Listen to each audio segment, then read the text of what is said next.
Olá, tudo bem? Seja muito bem-vindo aqui ao nosso canal no YouTube.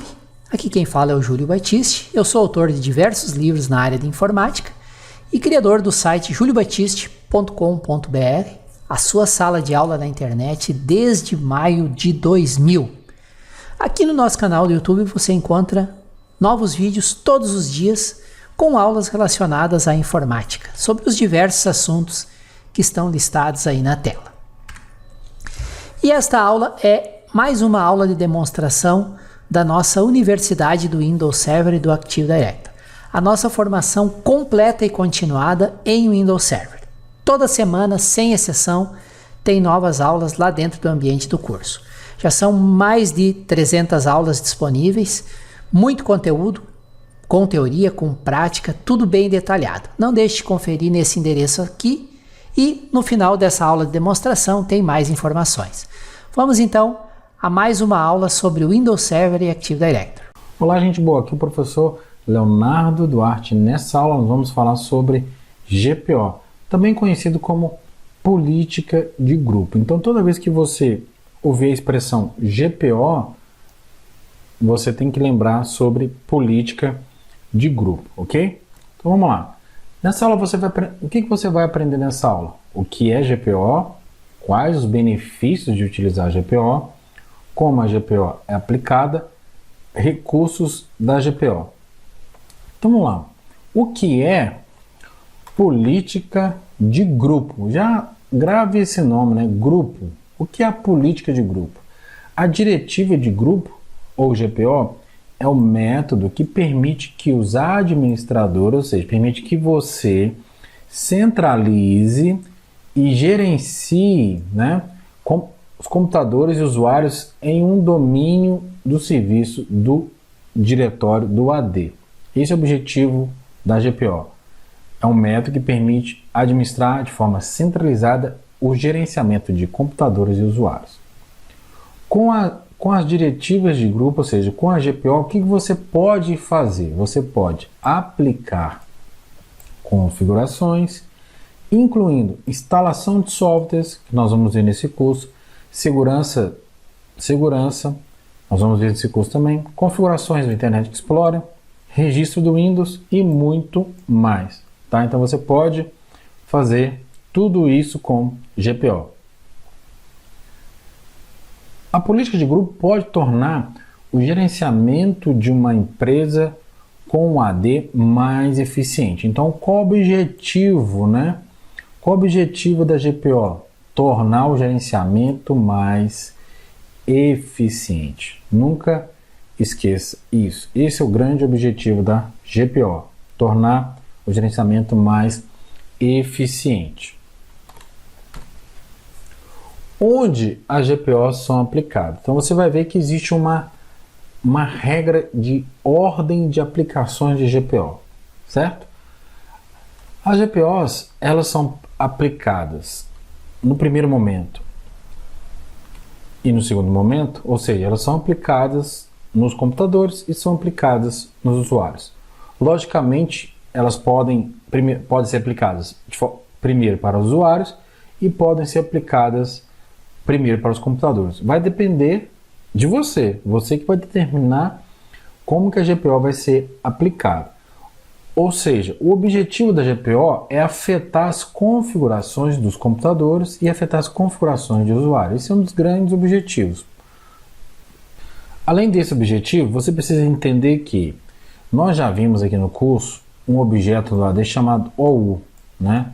Esse objeto é fundamental para que as GPOs funcionem corretamente, pois é dentro das OUs que você vai organizar os objetos. Organizando os objetos no AD, né, você vai conseguir aplicar as GPOs com todo sucesso, ok? Ordem de aplicação das GPOs. As GPOs, elas são aplicadas seguindo uma estrutura de ordem, certo? Então vamos ver. Primeiro, local. Desde a versão do Windows 2000, onde a Microsoft criou o AD, né? O AD ele surgiu no Windows 2000, o serviço de diretório da Microsoft surgiu no Windows 2000. Então, desde essa época mitológica do Windows 2000, a Microsoft criou um conceito de GPO. Antes do Windows 2000, se eu não me engano, a gente tinha o PolyEdit, o Policy Editor, né? É isso mesmo, nós tínhamos o Policy Edit, que era um aplicativo da Microsoft que você usava no Windows NT e no Windows 98. Então a Microsoft melhorou isso e lá no Windows 2000 ela criou o conceito de GPO, né? E aí nós temos uma ordem de aplicação que a primeira GPO que aplica no computador é a GPO local. Então a primeira, quando você liga o computador, quando você liga o Windows, seja um Windows 10, um Windows 7 XP, seja o que você tiver no seu ambiente, ou Windows Server, quando você liga essa máquina, independente se ela está no domínio ou não, a primeira coisa ela vai verificar se tem alguma GPO local que ela precisa ler, que ela precisa executar, tá? Então, a primeira GPO é a GPO local. Bom, a GPO local, ainda falando dela, ela não depende do AD, tá? Ela é independente do AD. Depois que a máquina verifica se existe ou não uma GPO local, se essa máquina estiver no domínio, então suponhamos que essa máquina esteja no domínio do AD, essa máquina vai verificar se existe alguma configuração de GPO aplicada ao site onde ela está, na estrutura que ela está. Se não tiver nenhuma GPO aplicada ao site, ela vai verificar agora a estrutura do domínio. Ela vai verificar se existe alguma GPO no domínio que possa alterar suas configurações. Se não houver uma GPO, ela vai agora verificar se tem alguma OU, né? Ou seja, onde esse objeto estiver dentro do AD, e a gente geralmente coloca os objetos nas OUs, ela vai verificar se existe alguma GPO na OU onde ela está, que ela precisa carregar, que ela precisa ler essa GPO, ler essa informação, tá? Então essa é a ordem da aplicação da GPO. Nunca esqueça disso. Isso cai numa prova com certeza, tá? Uma informação importante. As GPOs locais são armazenadas na pasta Windows System32 Group Policy. Você pode abrir o utilitário de GPO local digitando isso aqui no executar, gpedit.msc. Vai abrir a configuração da GPO local, beleza? Vamos avançar. Herança das GPOs. As GPOs elas seguem uma questão de herança, ou seja, a herança imagina um pai e um filho, a mesma ideia. Então, se você tem um pai, logicamente o filho ele herda a riqueza do pai. No caso da estrutura do AD, o filho ele herda as configurações aplicadas ao pai, tá? Então, por padrão, as GPOs do domínio são passadas do objeto pai, tá? Para o objeto filho, né? Também chamado de shield. Então, nós temos o parent e o shield. Por padrão, veja, por padrão. Se você não fizer nenhuma alteração, esse vai ser o comportamento padrão, tá? Então vamos lá. Se uma GPO é configurada para o pai e não é configurado para o filho, o filho herda as configurações da o pai. O padrão ela herda. Se uma GPO é configurada para o pai e também é configurado para o filho, ou seja, um conflito de configurações, as configurações do AO filho irão ter precedência, ou seja, vão prevalecer com relação às configurações do AO pai. Vejamos uma configuração conflitante para você entender esse conceito. Vamos imaginar aqui essa máquina, certo? Eu crio uma GPO em cima dessa OU de Nova York, por exemplo, ou qualquer outra, e vamos supor que aqui eu tenho uma outra OU aqui. Eu tenho uma outra OU e essa máquina está aqui dentro, tá? Então eu tenho a OU pai e a OU filho. O que seria, professor, uma configuração conflitante? Vamos imaginar que nessa GPO pai você bloqueia o papel de parede. Então você está bloqueando o papel de parede na OU pai. Se você não fizer nenhuma configuração de GPO na filho, a OU filho vai bloquear o papel de parede nessa máquina. Agora, se você bloqueia o papel de parede na OU Pi e libera o papel de parede, permite o papel de parede na OU Filho, o que vai acontecer? O papel de parede ou painel de controle não vai ser bloqueado no filho, tá? Porque elas são conflitantes. Uma está liberando e outra está bloqueando. Quem vai prevalecer? Nesse caso, vai prevalecer a configuração da OU filho, da GPO que está sobre a OU filho. Não esqueça, tá? Vamos lá. Se uma GPO é configurada para o pai e é também configurada para o filho, mas neste caso as configurações não são conflitantes, a OU filho vai herdar as configurações do pai e vai somar as configurações, ou seja, será aplicada as duas. O que quer dizer isso aí? Vamos imaginar lá de novo. Nós temos aqui, configuramos uma GPO bloqueando o painel de controle e aqui na OU filho nós configuramos uma GPO que mostra uma tela, uma GPO que inicia um script nessa máquina. Então, a GPO que inicia um script. O que vai acontecer? Essa máquina vai herdar esse bloqueio e vai aplicar esse script. Veja, as configurações não são conflitantes, porque elas são diferentes, com propósitos diferentes. Então, esse é o comportamento da herança, tá? Não esqueça. Então, veja ali. Mesmo processo. Exceções na herança. Logicamente, né? Assim como na vida real um pai pode dar herança, o pai também pode não querer dar herança, né? Então vamos imaginar nesse mesmo conceito. A ordem de aplicações de GPO está sujeita às seguintes exceções. Então você tem aqui algumas exceções, não esqueça, exceções na herança, Se uma GPO é configurada para o pai e não é configurado para o filho herda as configurações do pai. Ok. Se uma GPO é configurada para o pai e é também configurada para o filho, ou seja, um conflito, o filho vai sobrescrever. Beleza, você já viu. Se uma GPO é configurada para o pai e também é configurada para o filho, mas neste caso as configurações não são conflitantes, o filho vai herdar as configurações, igual você viu no slide anterior. Herança, exceções, isso é uma exceção de herança.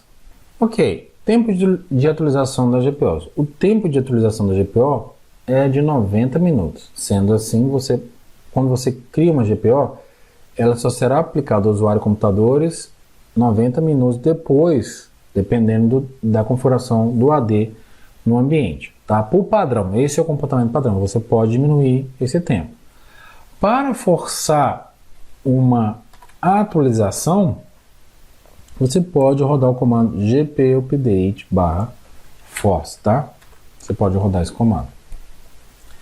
GPMC, dentro da estrutura do AD, nós vamos ver na aula prática, você tem um console de gerenciamento de diretivo de grupo. O GPMC é um console que permite de forma centralizada a administração das GPOs. Através desse console, você também pode realizar o backup e o restore das GPOs. Filtros WMI. Os filtros WMI nos ajudam a determinar os escopos da GPO com base em atributos, ou seja, nós conseguimos personalizar a aplicação da GPO. Ou seja, você pode criar uma GPO e em cima dela aplicar um filtro WMI falando o seguinte: GPO, você só vai aplicar nas máquinas que tem sistema operacional Windows XP acima de 512 MB de memória e tem no mínimo um espaço de 10 GB. Ou seja, você configurou isso no filtro WMI. Quando a máquina ligar, só vai aplicar, né, essa GPO se tiver esse valor, os atributos, tá? Scripts. Os scripts são recursos interessantes que nos ajudam principalmente nas tarefas administrativas. Com scripts nós podemos configurar diversas pastas compartilhadas, impressora, papel de parede, personalizado, etc. Os scripts podem ser aplicados para usuários e computadores, vai depender da função. Aqui no curso nós vamos falar do BAT, do VB, do CMD, PowerShell e do Keystart, tá? O Keystart é o que nós vamos utilizar aqui, principalmente na parte de instalação de software. É o script que nós chamamos de Jedi, tá? Esse é o script dos deuses. Então, eu vou disponibilizar esse script para vocês, de instalação de softwares, vocês vão gostar bastante, assim eu espero, né? Vamos lá. BG-Info. BG-Info é uma ferramenta que você já viu, né, lá atrás, mas é uma ferramenta que nos permite mesclar as informações no computador, nome, IP, HD, etc., no papel de parede do usuário para facilitar a vida, principalmente da equipe de TI na administração e suporte, tá? Nomenclatura de GPO. É importante você definir um padrão de nomenclatura de criação de GPO. Eu, particularmente, o que eu faço?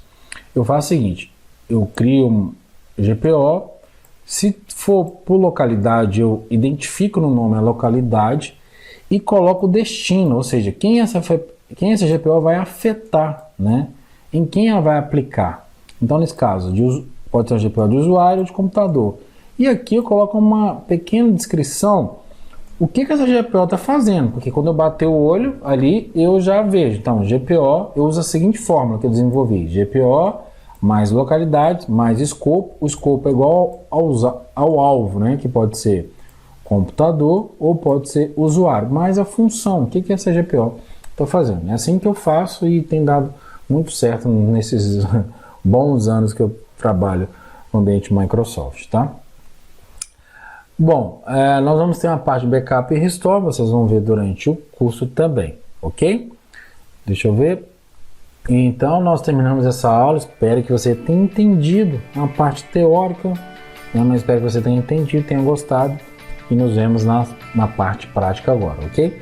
Te vejo na próxima aula, um grande abraço, até mais, valeu! Agradeço por ter assistido o vídeo até o final e lembrando sempre que todas as videoaulas, todas as lições sobre o Windows Server estão disponíveis na playlist que pode ser acessada através deste endereço aqui. Clicando aqui você vai ter acesso a centenas de vídeos desde o vídeo número 1. Lembro também que essa aula é uma aula de demonstração da nossa universidade do Windows Server e do Active Directory. É um curso com acesso vitalício, atualizações permanentes. Já tem muito conteúdo lá dentro e toda semana, sem exceção, eu adiciono novos vídeos. Mesmo que você não saiba nada de Windows Server, esse curso foi feito para você, pois vai desde os fundamentos teóricos, instalação, configuração, administração, tem aulas do Server 2012, 2016, 2019 e quando lançarem novas versões a gente vai desenvolver aulas e colocar lá dentro. Toda semana tem aula nova, tá? Existem milhares de vagas. Gente, milhares de vagas em aberto no mercado de trabalho para profissionais que dominam o Windows Server e o Active Directory. Faltam profissionais nessa área. E o curso que pode levar você do zero ao profissional por um preço muito em conta, que você pode acessar através desse endereço aqui, é essa nossa universidade do Windows Server e do Active Directory. Tá legal? Dá uma olhadinha lá, somos em 4 autores, sempre desenvolvendo novos conteúdos e colocando lá dentro. E se você tiver um tempinho para me dar uma ajuda aqui no canal, não esqueça de clicar no inscrever-se para se inscrever aí no canal. Se tiver dúvidas, sugestões, críticas, comentários, achou um erro no vídeo, quer relatar, quer elogiar, quer criticar, usa por gentileza o campo comentários que está abaixo do vídeo. Pode demorar um pouquinho, que são centenas de comentários todos os dias, mas eu respondo todos pessoalmente. E me ajude a divulgar essa série de vídeos de demonstração do Windows Server compartilhando o endereço do vídeo, o endereço da playlist através das redes sociais. Quanto mais compartilhamento, mais acesso, mais lições gratuitas eu trago aqui para vocês. Valeu e agradeço pelo teu tempo e pela tua atenção e até a nossa próxima lição.